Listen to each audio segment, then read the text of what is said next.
Commander Elena Vasquez felt the familiar tingle of the neural interface as her consciousness slowly emerged from the deep hibernation cycle. 300 years. 300 years of drifting through the void between stars, her body sustained by the ship's advanced life support systems, while her mind dreamed electric dreams in the quantum matrix. The Prometheus had been humanity's greatest achievement, a fusion-powered behemoth stretching nearly 2 kilometers from bow to stern, carrying 5,000 souls across the impossible distance to Alpha Centauri. Now, as Elena's eyes fluttered open in the dim blue glow of the hibernation chamber, she knew they had finally arrived. "Welcome back, Commander," came the synthetic voice of Aria, the ship's artificial intelligence. "We have successfully entered the Proxima Centauri system. All primary systems are nominal. Beginning wake-up sequence for essential personnel." Elena sat up slowly, her muscles protesting after centuries of disuse despite the chamber's electrical stimulation protocols. Through the chamber's transparent aluminum viewport, she could see the red dwarf star that had been their destination, so much smaller and dimmer than Earth's sun, yet harboring the promise of worlds beyond their home system. "Status report," she said, her voice hoarse from disuse. "We are currently in stable orbit around Proxima Centauri b, designated haven in the mission parameters. Initial scans confirm the planet lies within the habitable zone, with surface temperatures ranging from -40 to +30 degrees Celsius. Atmospheric composition shows nitrogen-oxygen mix, though with higher carbon dioxide levels than Earth. Most significantly, Commander, we have detected organic compounds and what appear to be structured formations on the surface." Elena's heart raced. After 3 centuries of travel, after the greatest gamble in human history, they had found it. Life. Not just the possibility of life, but actual, confirmed biological activity on an alien world. "Begin full crew revival," she ordered. "Priority Alpha Protocol. I want all department heads conscious within 6 hours." As the hibernation chamber's medical systems began their work, Elena gazed out at the rust-colored world below. Haven was smaller than Earth, with vast polar ice caps and what appeared to be a single massive continent surrounded by smaller land masses. Cloud formations swirled in complex patterns, and she could make out the dark lines of what might be rivers or valleys cutting across the terrain. The first human beings to see another world. The thought sent chills down her spine. Dr. Sarachin, the mission's chief xenobiologist, floated in the observation deck's zero-gravity section, her augmented reality interface displaying streams of data from the planet's surface. It had been a week since the crew's revival, and every day brought new discoveries. "The spectroscopic analysis is definitive," she reported to the assembled department heads. "We're seeing chlorophyll signatures, but also other photosynthetic compounds we don't recognize. The vegetation appears to be distributed in vast networks across the continent, almost like a single organism." Commander Vasquez studied the holographic display showing Haven's surface. The planet's day-night cycle was locked to its orbit around Proxima Centauri, creating a permanent twilight zone between the scorching day side and the frozen night side. Most of the biological activity seemed concentrated in this terminator region. "What about the structures Aria detected?" asked Captain Torres, the ship's tactical officer. Dr. Chen manipulated the display, zooming in on a series of geometric formations near what appeared to be a vast forest. "These are definitely artificial. Crystalline structures, perfectly symmetrical, rising from the surface in complex patterns. They're emitting electromagnetic signals on multiple frequencies. Signs of intelligence," whispered Dr. Patel, the mission's linguist and communications specialist. "After all these years, we're not alone." Elena studied the data, her mind racing through the implications. The mission parameters had always included the possibility of contact with intelligent life, but the actual reality was both thrilling and terrifying. "Recommendations? We need to establish communication," Dr. Patel said immediately. "The electromagnetic signatures suggest they're already aware of our presence. We should attempt peaceful contact before considering any surface operations." Captain Torres looked skeptical. "With respect, Doctor, we know nothing about their intentions or capabilities. I recommend we maintain a safe distance and observe before making any contact attempts. Elena nodded slowly. We'll try both approaches. Dr. Patel, begin work on establishing communication protocols. Captain, I want full defensive systems online and escape trajectories calculated. We're not taking any chances. As the meeting broke up, Elena remained at the observation deck, watching the alien world rotate slowly below. 300 years of travel, and now they stood at the threshold of the most significant moment in human history. She only hoped they were ready for what they might find. The communication breakthrough came sooner than anyone expected. Dr. Patel had been broadcasting mathematical sequences and basic physics principles for 3 days when the response arrived, not as a radio signal, but as a direct neural interface contact that bypassed the ship's communications systems entirely. Elena was in her quarters reviewing geological surveys when the voice spoke directly into her mind, clear as if someone were standing beside her. You are not welcome here. The words carried no emotion, no inflection, but their meaning was unmistakable. Elena felt a cold chill run down her spine as she realized the aliens had somehow accessed her neural implant, something that should have been impossible. We come in peace, she thought back, hoping the connection worked both ways. We seek only knowledge and understanding. Knowledge is dangerous. Understanding brings pain. Leave this place. Elena rushed to the bridge, where she found the other officers in various states of confusion and alarm. It seemed the alien contact had reached all of them simultaneously. Report, she ordered. The signal source appears to be coming from the crystalline structures, Dr. Chen said, her hands shaking as she manipulated the sensor displays. But the method of transmission is unlike anything we've encountered. It's not electromagnetic, it's somehow interfacing directly with our neural implants. Captain Torres stood at the tactical station, his face grim. Commander, I'm detecting massive energy buildups from multiple locations on the surface. Whatever these beings are, they're powering up weapons systems. Elena felt the alien presence in her mind again, stronger this time, bringing with it images that made her stagger. She saw vast wars across the galaxy, civilizations reduced to ash, worlds burned clean of life. She saw the slow, patient expansion of something ancient and terrible, spreading from star to star like a plague. We are the Guardians, the voice said. We have watched for eons. We have seen what becomes of races that reach for the stars. You will go no further. They're not just hostile. Elena gasped, struggling to speak through the psychic contact. They're some kind of galactic police force. They destroy any species that achieves interstellar travel. The ship's alarms began blaring as energy beams lanced up from the planet's surface, striking the Prometheus's shields with devastating force. The deck shuddered beneath their feet as the ship's defensive systems struggled to cope with the assault.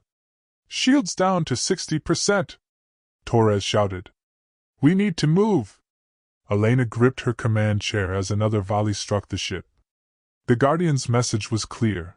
Humanity's expansion into space would end here, one way or another. The battle for the Prometheus raged for 6 hours. The Guardian's weapons were beyond anything humanity had imagined, energy beams that seemed to bend space itself, projectiles that phased through solid matter before exploding, and worst of all, the psychic attacks that left crew members writhing in agony as alien thoughts invaded their minds. Elena stood on the bridge, her face streaked with blood from a head wound, watching as her ship slowly died around her. They had lost 3 decks to the Guardian's phase weapons, and the hull was venting atmosphere in a dozen places. Nearly 1,000 crew members were dead, with more falling every minute. Commander, Torres said, his voice barely audible over the alarms. We can't win this fight. We need to retreat. Elena looked at the tactical display, seeing the truth in the numbers. The Guardians had orbital platforms throughout the system, and more were rising from the planet's surface. Even if they could break free of Haven's gravity well, they would be hunted down long before they could reach the edge of the system. But retreat meant abandoning their mission, condemning the 5,000 souls who had traveled 3 centuries to this moment. It meant returning to Earth, if they even could, with the news that humanity was not alone in the universe, and that the intelligence waiting among the stars was implacably hostile. "There is another way," came the alien voice in her mind, softer now, almost sympathetic. Elena focused on the psychic contact, opening her mind to the Guardian's presence. Images flooded her consciousness, not of war and destruction this time, but of negotiation. A single human, walking alone across the surface of Haven, meeting with the Guardians to discuss terms. "You would consider surrender terms?" She thought back. "Not surrender. Understanding. Your species shows unusual resilience. Perhaps accommodation is possible." Elena looked around the bridge at her battered crew. They were scientists, explorers, dreamers who had risked everything to reach the stars. They deserved better than to die in a hopeless battle against an incomprehensible enemy. "Cease fire," she ordered. "All weapons offline. Open a channel to the surface." Torres stared at her in shock. "Commander, they're still firing." "Trust me," Elena said. The moment the Prometheus's weapons powered down, the alien assault stopped. The sudden silence was deafening. Elena activated the ship's communications system. "This is Commander Elena Vasquez of the Earth ship Prometheus. We request a meeting to discuss terms." The response came not through the comm system, but directly into her mind, carrying with it coordinates on the planet's surface and an image of herself, alone, walking through an alien forest. "You will come. Alone. If you understand what we offer, perhaps your species may yet survive." Elena closed her eyes, feeling the weight of 5,000 lives on her shoulders. "Prepare a shuttle," she said. "I'm going down." The shuttle touched down in a clearing surrounded by towering crystalline spires that hummed with barely contained energy. Elena emerged wearing a standard environmental suit, her sidearm holstered but accessible. The air was breathable according to her suit's sensors, though the gravity was lighter than Earth's. The forest around her was unlike anything she had ever seen. The trees, if they could be called trees, were translucent, their trunk-like structures pulsing with bioluminescent patterns. The ground beneath her feet felt alive, responding to her footsteps with gentle ripples of color. "Walk forward," came the voice in her mind. "Fear not. You are safe here." Elena followed a path that seemed to form itself as she walked, the living ground creating a walkway of harder material beneath her feet. The crystalline spires grew larger as she approached, and she could see that they were covered in intricate patterns that hurt to look at directly, designs that seemed to exist in more than 3 dimensions. At the center of the grove stood a structure that defied description. It was part building, part organism, part mathematical equation made manifest. As Elena approached, a section of the structure flowed open like liquid, revealing a chamber within. "Enter," the voice commanded. Elena stepped through the opening and found herself in a space that was far larger inside than outside. The walls were covered in displays showing star charts, historical records, and what appeared to be a vast database of information about countless species across the galaxy. At the center of the chamber stood a being that barely qualified as corporeal. It was tall and elegant, its form shifting between solid matter and pure energy. When it spoke, its voice resonated not just in Elena's mind, but in her very bones. "I am Keeper of the Third Threshold," it said. "I have watched your species for millennia, waiting for you to achieve the capability to reach other stars. You are younger than most who make this journey." Elena found her voice. "You're going to destroy us, aren't you? Like you've destroyed other species?" The Guardian's form shifted, becoming more solid, more human-like. "Destroy? No. We preserve. We protect. Do you understand the nature of intelligence, Elena Vasquez? Do you comprehend what happens when a species achieves the ability to travel between stars?"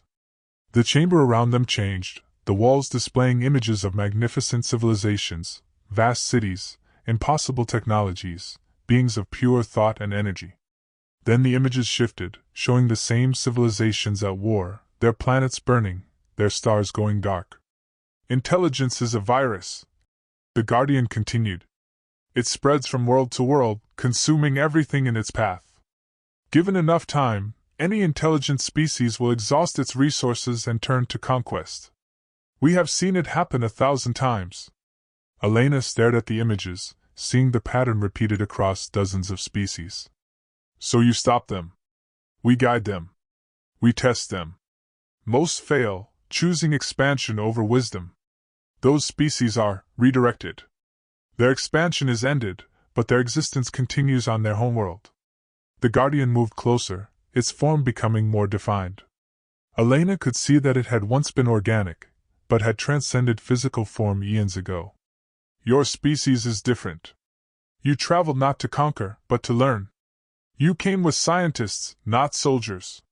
When faced with overwhelming force, you chose negotiation over futile resistance. Elena felt a flicker of hope. You're saying we passed your test? Perhaps. But the test is not over. You must make a choice, Elena Vasquez. Return to your world with the knowledge that you are not alone, and that the galaxy is vast and dangerous. Abandon your dreams of expansion and be content with your single world. Or, the Guardian gestured, and the chamber filled with new images, human settlements on distant worlds, vast ships carrying millions of people to new homes among the stars, but always under the watchful eye of the Guardians. Or accept our guidance. Prove that your species can grow beyond its violent nature. Earn the right to join the greater community of intelligent beings. Elena's mind reeled. You're offering us a choice between isolation and, what? Servitude? Partnership, the Guardian corrected. But understand, this offer comes with a price. Your species must prove itself worthy. You must demonstrate that you can exist without the drive to dominate and consume. Some of your people will resist. Some will die. The path forward is not easy. Elena thought of the crew aboard the Prometheus, of the billions of people on Earth who had sacrificed everything to make this mission possible. What would you require of us? Patience. Wisdom. The willingness to grow beyond your nature. Return to your ship, Elena Vasquez. Discuss what you have learned with your crew. We will wait for your answer. As Elena turned to leave, the Guardian spoke once more. Know this, we do not make this offer lightly. Of all the species we have encountered, only 12 have been deemed worthy of guidance. Your species shows promise, but promise alone is not enough. The senior staff meeting aboard the Prometheus lasted 18 hours. Elena had shared everything, the Guardian's offer, the images of destroyed civilizations, the choice that now faced humanity. The debate that followed was unlike anything in the ship's history. It's a trap, Captain Torres said for the 10th time. They're asking us to accept subjugation in exchange for survival. That's not partnership, that's conquest by another name. Dr. Chin shook her head. The evidence is overwhelming. We've seen what happens to species that refuse their guidance. Do we really want to condemn humanity to that fate? We don't even know if we can trust them, Dr. Patel added. For all we know, those images could be fabricated. We're making a decision based on the word of beings who attacked us the moment we arrived. Elena listened to the arguments, feeling the weight of the decision pressing down on her. Outside the conference room's viewport, Haven continued its slow rotation, its surface now seeming less like a new world of opportunity and more like a prison. What about the people on Earth? Asked Dr. Martinez, the ship's chief engineer. We left them believing we were going to establish humanity's first interstellar colony. Now we're going to return and tell them they need to abandon their dreams of expansion? If we return at all, Torres muttered. The Guardians could easily destroy us the moment we try to leave the system. Elena called for silence, then activated the ship's communication system. This is Commander Vasquez to all crew. I need to address everyone about our situation. Over the next hour, she explained everything to the ship's 5,000 inhabitants. The response was immediate and overwhelming: anger, fear, disbelief, and above all, a sense of betrayal. They had given up everything for this mission, only to discover that their species was not welcome among the stars. When the crew vote was finally taken, the results were sobering. 2,000 favored accepting the Guardian's offer, seeing it as the only path to survival. 1,500 voted to reject it and fight for humanity's right to expand. 1,000 voted to return to Earth immediately, ending the mission. The remaining 500 abstained, unable to decide. Elena stared at the results, knowing that whatever choice she made would forever change the course of human history. The weight of command had never felt heavier. "Commander," came Arya's voice over the intercom. "I'm receiving a transmission from the surface. The Guardians are requesting your presence again." Elena closed her eyes, feeling the burden of decision. "Prepare the shuttle. It's time to give them our answer." The Guardian was waiting for her in the same chamber, but this time it was not alone. Elena counted at least a dozen other beings, each representing a different species that had passed the Guardian's test. They were elegant, ethereal creatures that seemed to exist as much in energy as in matter. "You have debated among yourselves," the Keeper said. "What is your answer?"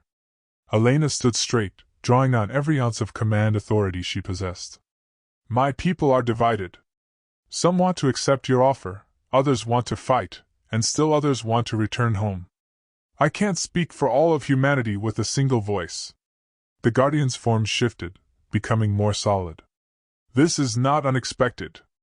Intelligence often fractures when faced with transcendence. But a choice must be made. Your species cannot remain in this liminal state." "Then I'll make the choice," Elena said. "But I have conditions." A ripple of movement went through the assembled beings. The Keeper leaned forward, its attention focused entirely on Elena. "Conditions?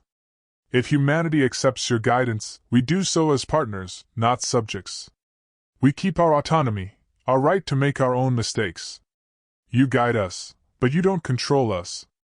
And if your people choose violence? If they refuse to evolve beyond their nature?" Elena met the Guardian's gaze steadily.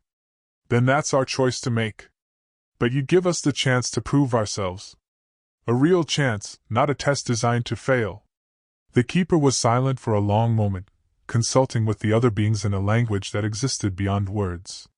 Finally it spoke. "Your terms are acceptable. But understand the price. Your species will be watched. Any sign of regression, any return to the patterns of conquest and domination, and our protection will be withdrawn. What about those who want to return to Earth? They may leave. But they will carry with them the knowledge of what lies beyond their world. How they use that knowledge will determine their fate." Elena felt a mixture of relief and terror. "And those who want to establish colonies? Will be allowed to do so, under our guidance. But slowly. Carefully. Your species must prove it can exist without destroying everything it touches." The Guardian gestured, and the chamber filled with images of human settlements on distant worlds, but not as Elena had originally envisioned. These were smaller, more harmonious communities that seemed to exist in balance with their environments.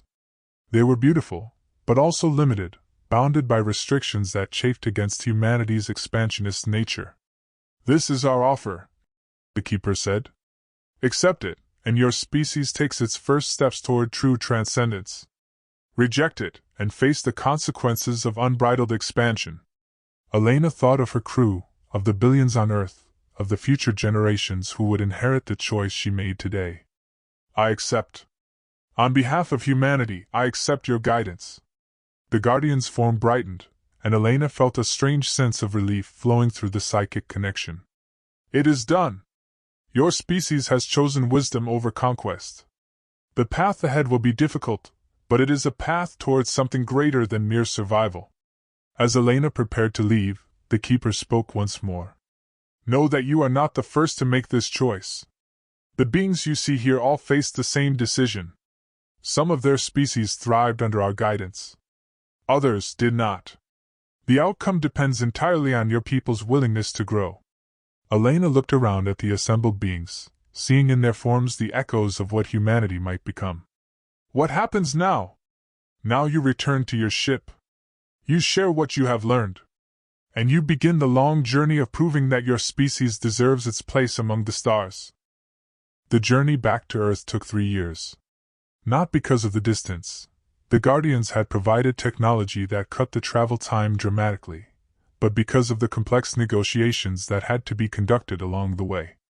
Elena stood on the bridge of the Prometheus, watching Earth grow larger on the view screen. The planet looked exactly as they had left it 3 centuries ago, but she knew that everything had changed. The data they carried would revolutionize human understanding of the universe and their place within it. Receiving transmission from Earth Space Command, the communications officer reported. They're requesting immediate debriefing upon arrival. Elena nodded, but her attention was focused on the ship's manifest. Of the 5,000 crew members who had departed Earth, only 3,000 were returning. 700 had chosen to remain at Alpha Centauri, working with the Guardians to establish humanity's first interstellar colony under alien supervision. The remaining 1,300 had been lost during the initial battle and the difficult years that followed. "Commander," Dr. Chen said, joining her at the observation deck. "The preliminary reports are ready for transmission to Earth. The biological data alone will keep xenobiologists busy for decades." Elena smiled sadly. "And the political implications will keep diplomats busy for centuries. We're about to tell humanity that they're not alone in the universe, but that their dreams of unlimited expansion are over." The return to Earth was chaotic. The news of successful contact with alien intelligence sent shockwaves through every government, every religion, every institution of human civilization. But the reality of the Guardians' ultimatum was even more traumatic. Humanity had reached for the stars, only to discover that the galaxy was already claimed by beings of incomprehensible power and wisdom. The choice was stark: accept guidance and limitation, or face the fate of every other species that had chosen unbridled expansion. The debates that followed lasted months. Some nations wanted to reject the Guardians' offer entirely, choosing to face extinction rather than accept limits on human expansion. Others embraced the opportunity to learn from beings who had transcended physical existence. Elena found herself at the center of the controversy, testifying before the United Nations, the World Science Council, and dozens of other organizations. She told the same story again and again. Humanity had a choice to make, and the consequences of that choice would echo through the centuries. 5 years after the return of the Prometheus, humanity had reached a consensus of sorts. The Global Compact for Interstellar Development was signed by every major nation, establishing the framework for humanity's expansion under Guardian oversight. Elena, now promoted to Admiral and Director of the Interstellar Colonization Authority, stood before the massive assembly hall in Geneva, addressing the representatives of Earth's 8 billion inhabitants. "The first Guardian-supervised colony ships will depart next month," she announced. "Destination, Wolf 359, where we will establish New Geneva under the guidance of beings who have watched over galactic civilization for eons." The applause was polite but restrained. Many still chafed at the limitations imposed by the Guardians: colony ships limited to 10,000 inhabitants, strict environmental protocols, and the ever-present oversight of beings who viewed humanity as children learning to walk. But there was also hope. The technologies shared by the Guardians had revolutionized human civilization. Clean energy, medical advances that extended human life to centuries, and most importantly, the gradual development of the psychic abilities that the Guardians considered essential for true intelligence. Elena's own abilities had grown dramatically since her first contact with the Keeper. She could now communicate telepathically with others who had been exposed to Guardian influence, and she could sense the vast network of consciousness that connected all intelligent beings in the galaxy. "The path we walk is not the one we originally chose," she continued. "We dreamed of conquering the stars, of spreading humanity across the galaxy through force and determination. Instead, we must learn to grow in wisdom, to exist in harmony with forces greater than ourselves." After the ceremony, Elena walked through the memorial gardens dedicated to those who had died at Alpha Centauri. Their sacrifice had purchased humanity's future, but at a cost that would be felt for generations. "Admiral," came a familiar voice. Elena turned to see Dr. Chen approaching, her hair now silver with age, but her eyes still bright with scientific curiosity. "Sarah, how are the preparations for the Wolf 359 mission?" "Proceeding well. The Guardians have approved our terraforming proposals, and the ecological integration protocols are almost complete." Chen paused, then added, I sometimes wonder what would have happened if we had chosen differently. If we had fought instead of accepting their guidance. Elena gazed up at the stars, barely visible through Earth's light pollution. We would have lost. And humanity would have been confined to this single world until we destroyed ourselves or each other. At least this way, we have a chance to grow. Do you think we'll ever be free of their oversight? Elena considered the question carefully. I think freedom is something we have to earn. The Guardians aren't our masters, they're our teachers. Whether we graduate from their instruction depends entirely on how well we learn their lessons. As the two women walked through the gardens, Elena felt the familiar presence of the Keeper in her mind, observing, evaluating, hoping. The Guardian consciousness had become as much a part of her as her own thoughts, a constant reminder that humanity was no longer alone in the universe. 50 years had passed since the first Guardian-supervised colony was established. Elena, now in her second century of life thanks to Guardian medical technology, stood on the observation deck of the orbital station above New Geneva, watching the thriving world below. The colony was a marvel of integration between human ambition and Guardian wisdom. Cities rose from the landscape like organic growths, their architecture blending seamlessly with the planet's natural ecosystem. The population had grown to nearly 1 million, but they existed in harmony with their environment in ways that would have been impossible on Earth. Admiral, came a voice behind her. Elena turned to see Marcus Chen, Dr. Sarah Chen's great-grandson and now director of the New Geneva Science Institute. Like many of the second- and third-generation colonists, Marcus possessed psychic abilities that far exceeded those of the original Prometheus crew. Marcus, what brings you to the station? We've received a communication from the Guardians. They want to meet with the Colonial Council about the next phase. Elena felt a chill of anticipation. The Guardians had been gradually reducing their oversight of human colonies as each world proved its stability and wisdom. Several worlds had achieved complete autonomy, with their inhabitants joining the galactic community as full members. Do you know what they want to discuss? Marcus's expression was thoughtful. I believe they're going to offer us full membership in the Galactic Council.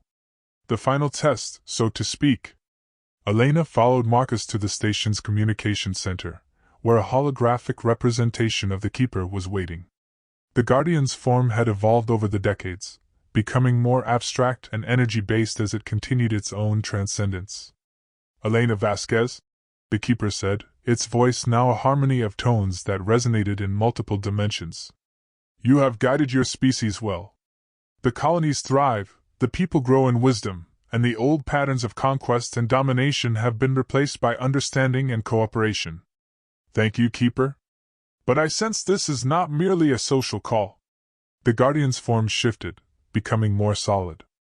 You are correct. The time has come for the final test. Your species has proven itself capable of wisdom, but now you must prove that this wisdom can survive without our guidance. Elena felt her heart racing. You're withdrawing your oversight? Not withdrawing. Graduation. The young must eventually leave the nest, Elena Vasquez. Your species has earned the right to make its own choices, to succeed or fail based on its own merits. The holographic display around them changed, showing the current state of human civilization. 23 worlds now hosted human colonies, with a combined population of over 50 million. More importantly, these worlds had developed their own cultures, their own approaches to the challenges of existence, while maintaining the core values of cooperation and environmental harmony. But with this freedom comes responsibility. The Keeper continued. You will be given access to the full database of galactic civilization. You will learn of the true challenges facing intelligent life in the universe. And you will be expected to contribute to the greater good, not merely exist for your own benefit. Elena looked around the communication center, seeing the faces of the human colonists who had gathered to witness this moment. They were no longer the same species that had left Earth decades ago. They had grown, evolved, transcended many of their original limitations. What are these challenges you speak of? The Guardian's form darkened, and the display around them changed to show vast regions of space where stars were going dark, where entire civilizations had vanished without trace. There are forces in the universe that oppose intelligence itself. Ancient entities that view consciousness as an aberration to be corrected. The Guardians and our allies have fought them for millions of years, but the war is far from over. Elena felt a cold chill as she realized the implications. You're asking us to join a war. Not asking. Offering. The choice is yours, as it has always been.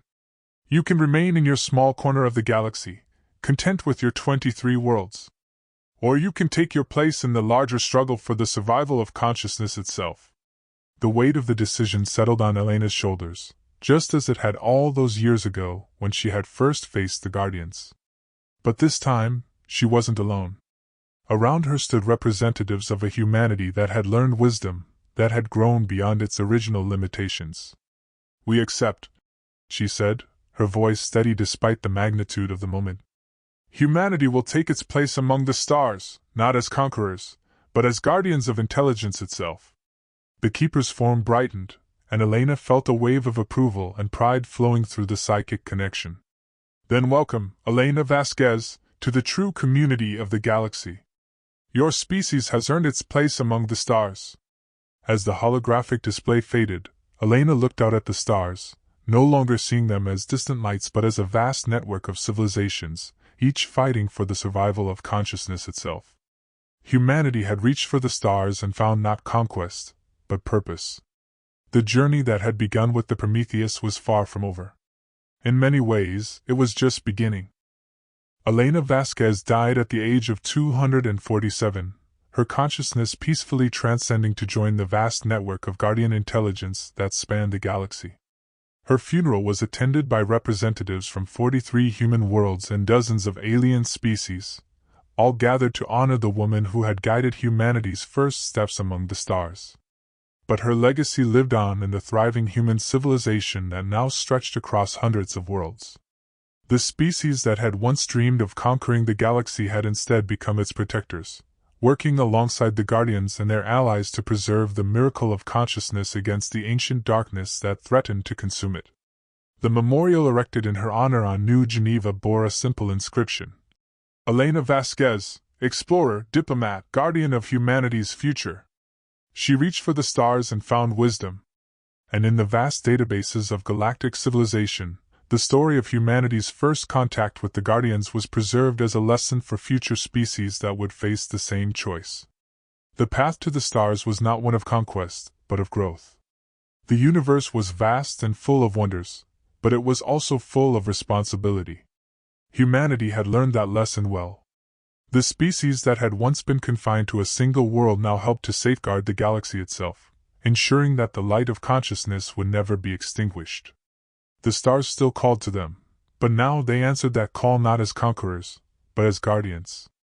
And in that transformation, they had found something far greater than an empire. They had found their purpose among the infinite reaches of space. The journey to Alpha Centauri had taken 300 years. The journey to wisdom had taken 50 more. But the journey to transcendence, that would take as long as consciousness itself endured among the stars. And humanity, no longer alone in the universe, would be there to help guide that journey for as long as the stars burned in the depths of space.